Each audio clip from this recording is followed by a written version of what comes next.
Un autre convoyage à faire, on est à Roatan, Honduras. Puis on apporte ce bateau-là, un beau lagoon, qu'on apporte au Panama. On s'en va en mer.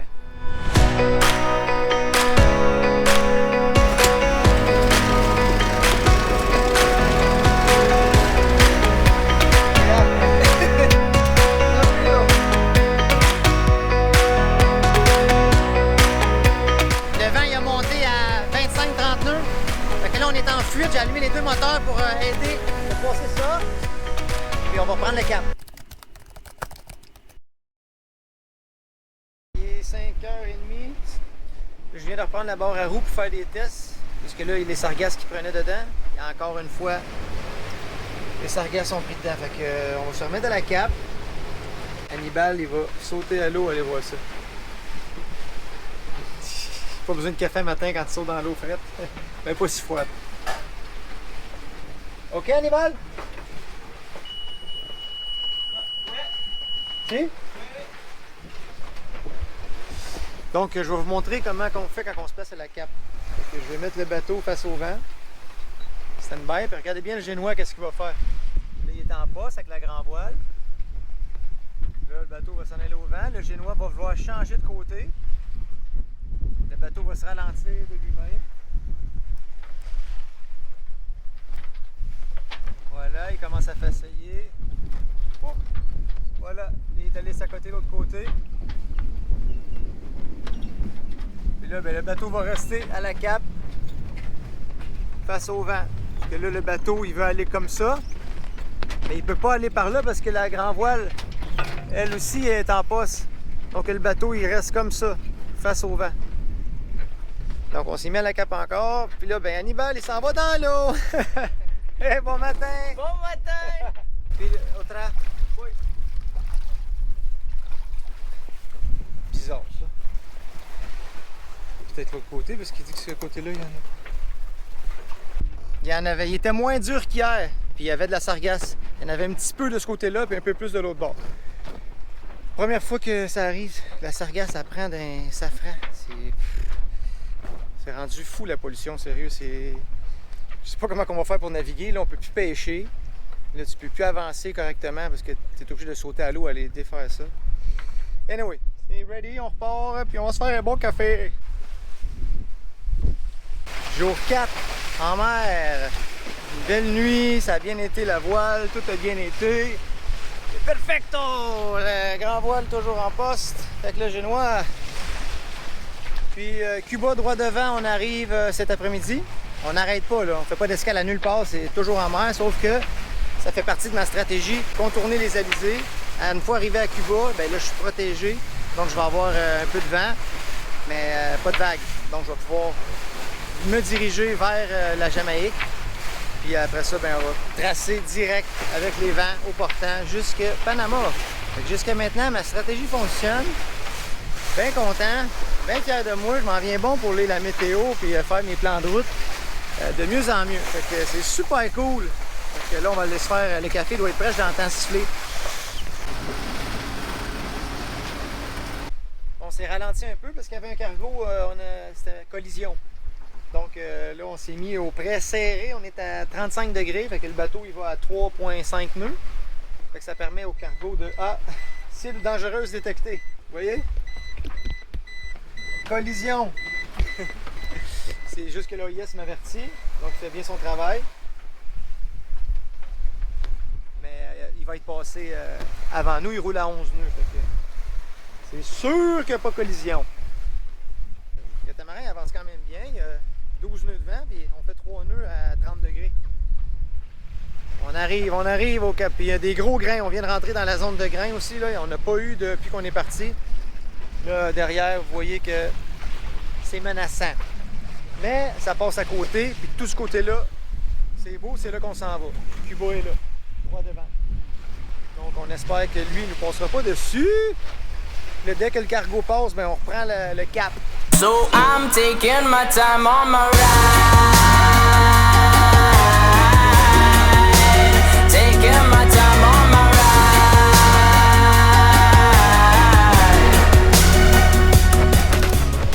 Voilà, le cargo il est en train de passer devant nous. On a repris pris le cap. 6 nœuds, c'est parti, puis je suis content que lui, il est pas sur nous autres. Regardez-moi ça, le monstre. Il là là. On va le frôler, fait que c'est parfait. Puis devant nous, ben, il n'y a pas de grain. Merci la vie. Wow! Un beau monstre. Il va nous apporter du vent en plus. Youhou! Ouais, ben finalement, on l'a droit dans la gueule. Le vent, il a monté à 25-30 nœuds. Fait que là, on est en fuite. J'ai allumé les deux moteurs pour aider. On a enroulé le génois, mais la grand voile, une fois que le vent est pris dedans, tu peux rien faire. Là. Je peux pas tourner face au vent, ça va arracher. Donc, tu te mets en fuite dans ce temps-là, le vent de derrière complètement. Puis là, ben, ça roule. On va sortir de cette zone de grain fort, de vent violent. Là, le vent vient de baisser, évidemment. Plus que je suis au portant, on est à 12 nœuds. Puis on va à 9-10 nœuds. Donc, tout est parfait. On va passer ça, puis on va prendre le cap. On va pas éteindre les moteurs dans pas long, juste pour je vais réduire la force du vent dans la grand voile. Perfecto!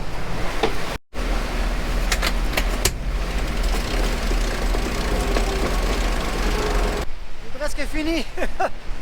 Ah, la pluie elle commence à arrêter. Il a mouillé, c'est un bon grain. On a réagi rapidement. Moi et Hannibal, donc on a enroulé le génois vite fait. Puis là, on est entre deux zones. Il y a cette grosse zone de grain-là. Il y en a un autre de l'autre côté. Ce que ça fait dans ce temps-là, ben, le vent, il fait n'importe quoi. Parce que les deux dépressions veulent se voler le vent. Là, ça se calme. On va réduire les moteurs. Là, je reste les moteurs allumés pour vraiment m'éloigner le plus possible. Parce que des fois, à la fin d'une dépression, tu as un bon coup de vent encore. Fait que ça ne me tente pas de me refaire prendre dedans. Le plus que j'ai... On a eu sûrement 30 nœuds parce qu'on roulait 10 nœuds. Fait que j'avais 20 sur l'instrument. Donc, ça a doublé. On avait peut-être 15 nœuds de vent avant que ça arrive. Fait que ça a doublé. C'est pas si mal.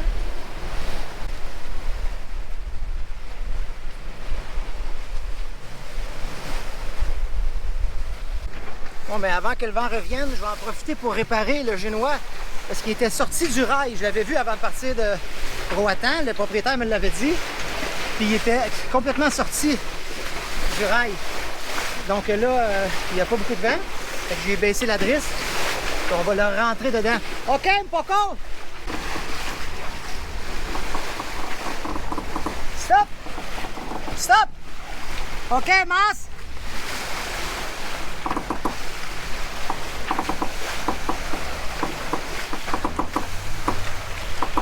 OK! Yeah! Génois réparé! C'est parti! J'étais enroulé. Le génois, pas un riz, mais juste enroulé, comme ça, s'il serre sur lui-même, il ne pouvait pas débarquer. Parce que sinon, il aurait tout ouvert. Bon, génois réparé. Yeah! On peut l'utiliser à sa pleine capacité. Good! Et no problème de régler.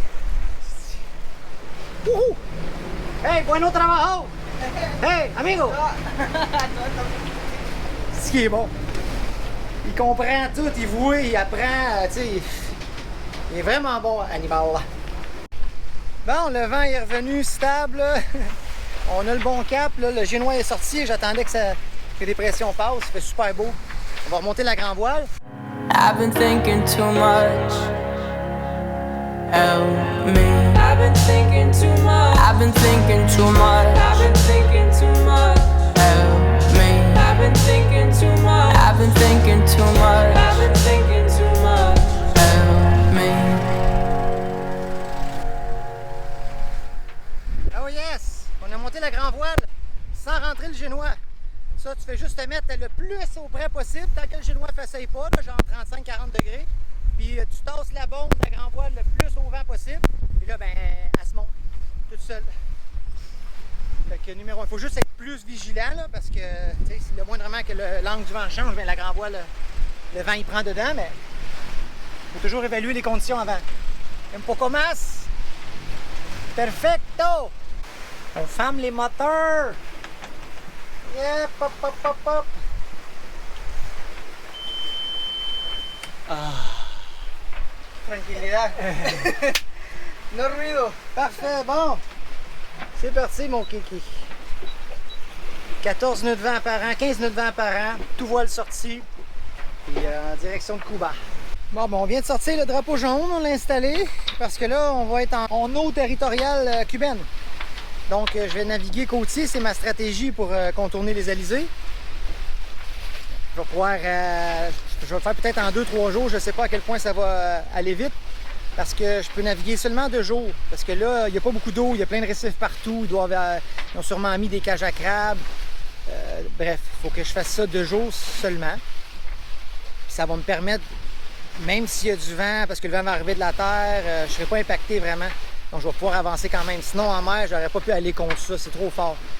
Fait que voilà qu'est-ce qu'on va faire. Puis là, ben, mon drapeau jaune est dans les airs. Si jamais on se fait intercepter ou interpeller, ils vont nous demander qu'est-ce qu'on fait là. Ben, on va lui dire qu'on est juste en drapeau jaune, expliquer la situation, puis ils devraient nous laisser tranquille.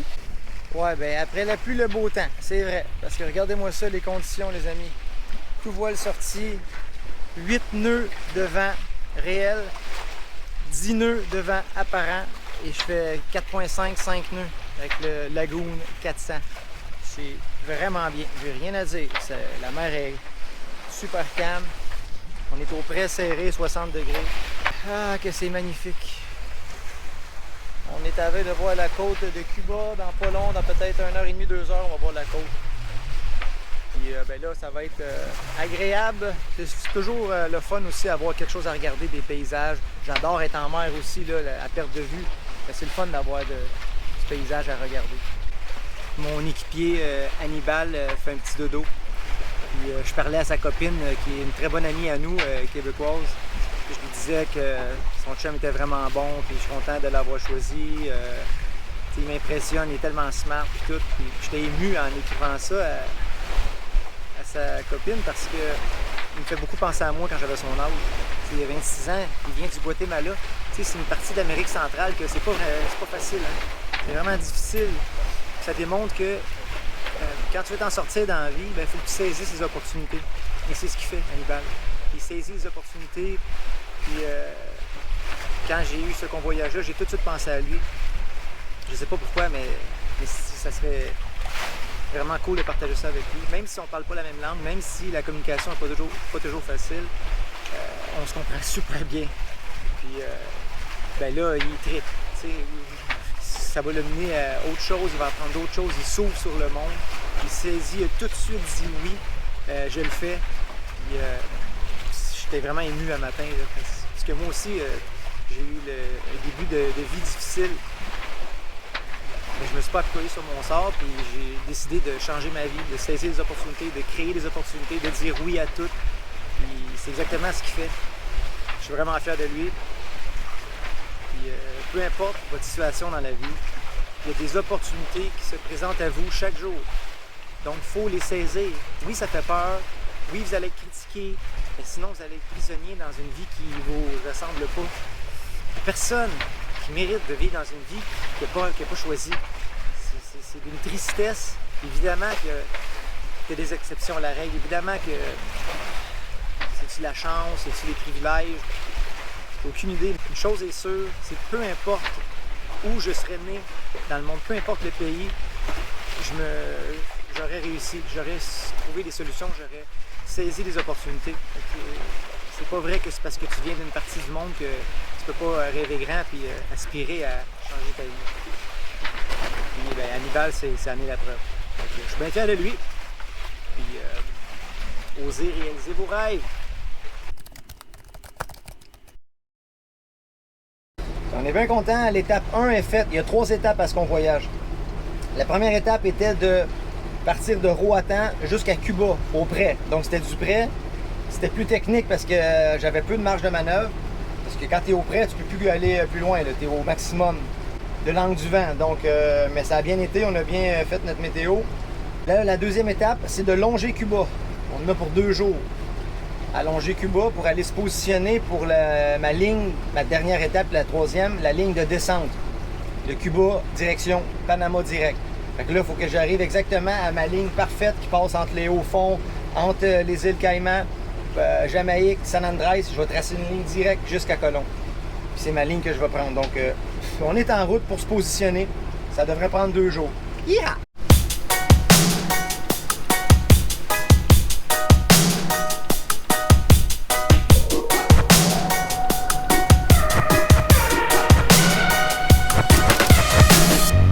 Wanna stay in the sun where I find I know it's hard sometimes.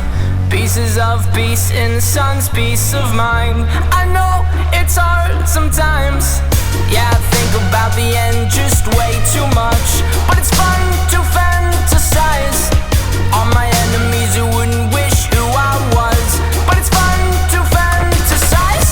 Oh, oh, oh, oh, oh, oh, I'm boring, so I'm taking my time on my ride. Donc tout va bien dans notre longeage de côte cubaine. J'ai tout le génois sorti. J'ai pris 3 roues dans la grand voile parce que je veux pas aller trop vite. Je me ralentis parce que là, les vents sont forts.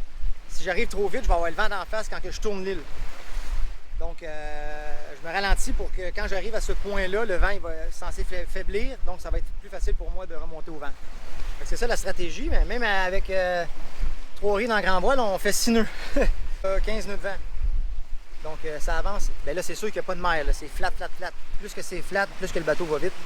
Donc, même peut-être je vais enrouler du génois un peu si on va trop vite pour arriver vraiment à bon temps. J'avais 25 nœuds de vent en rafale aujourd'hui, mais puisqu'il n'y a pas de vague, ben, j'avance à 4.5, 5 nœuds. J'aurais pas pu faire ça dans la mer contre les alizés comme ça. C'est pour ça qu'il a fallu que je fasse un si grand détour en partant de Roatan pour aller dans le beigne de Cuba, être capable d'aller contre les alizés et ensuite prendre les alizés pour descendre au Panama. Parce que l'autre option, c'était d'attendre des semaines et des semaines pour une petite fenêtre pour être capable d'aller contre le vent. Pour le propriétaire, ça faisait son affaire aussi d'avoir son catamaran le plus vite possible au Panama. Donc, tout est parfait, mais ouais, c'est sûr que ça fait un grand détour. Mais pas tant que ça, parce que direct avec le chemin le plus court, c'était à peu près 800 000 nautiques en 5 jours. Là, je vais peut-être avoir fait 1200. Bon, fait que oui, c'est plus de journées en mer, mais ça fait qu'on peut y aller maintenant puis contourner les alizés. Je suis bien content, ma stratégie a fonctionné.